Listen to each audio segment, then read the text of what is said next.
মুহূর্তে আমার সাথে রয়েছেন দিশপুর বিধানসভা কেন্দ্রের বিধায়ক প্রদ্যুৎ বরদলৈ। আজ অসম বিধানসভায় মুখ্যমন্ত্রী থেকে শুরু করে বিভিন্ন বিধায়ক মন্ত্রীরা ড্রাগসের বিরুদ্ধে যে অ্যাকশন বা ড্রাগসের বিরুদ্ধে যে কথা বললেন, আপনি কি বলবেন সেটা? আমরা সবাই সব অ্যাক্রস দ্য পলিটিক্যাল পার্টি, সব পলিটিক্যাল পার্টিরা যারা বলছেন এখানে সবাই আমরা ভেরি কনসার্নড।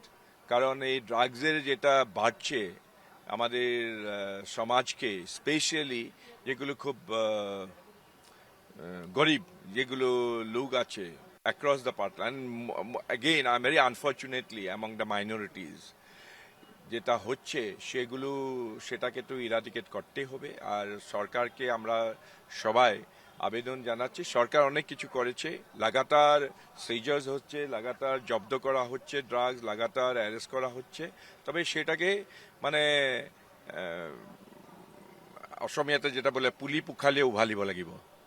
আরেকটা প্রশ্ন দাদা, যেহেতু কংগ্রেসে ছিলেন দীর্ঘদিন ধরে, বর্তমানের যে কংগ্রেসের অবস্থা, অর্থাৎ কংগ্রেসের সেটা আমি শুনছি, আই ফিল ভেরি ব্যাড।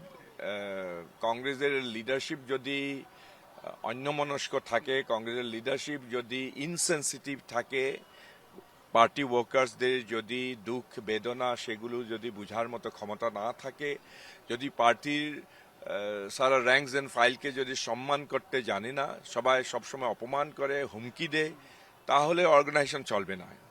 ধন্যবাদ জানাচ্ছি। উনি ছিলেন দিশপুরের বিধায়ক প্রদ্যুৎ বরদলৈ, এবং প্রদ্যুৎ বরদলৈ এই মুহূর্তে তিনি ব্যক্ত করলেন যে তিনি যখন কংগ্রেসে ছিলেন বা কংগ্রেসের যে ম্যানার, অর্থাৎ কংগ্রেসের কেন্দ্রীয় নেতৃত্বরা, বিশেষ করে তিনি গৌরব গগৈর কথা উল্লেখ করেছেন এবং গৌরব গগৈ যে বিধায়কদেরকে সম্মান করেন না সেই কথাও তিনি উল্লেখ করলেন। দিশপুর থেকে ক্যামেরা হিতেশ শর্মার সাথে মর্তুজা আহমেদ, নিউজ লাইভ বাংলা।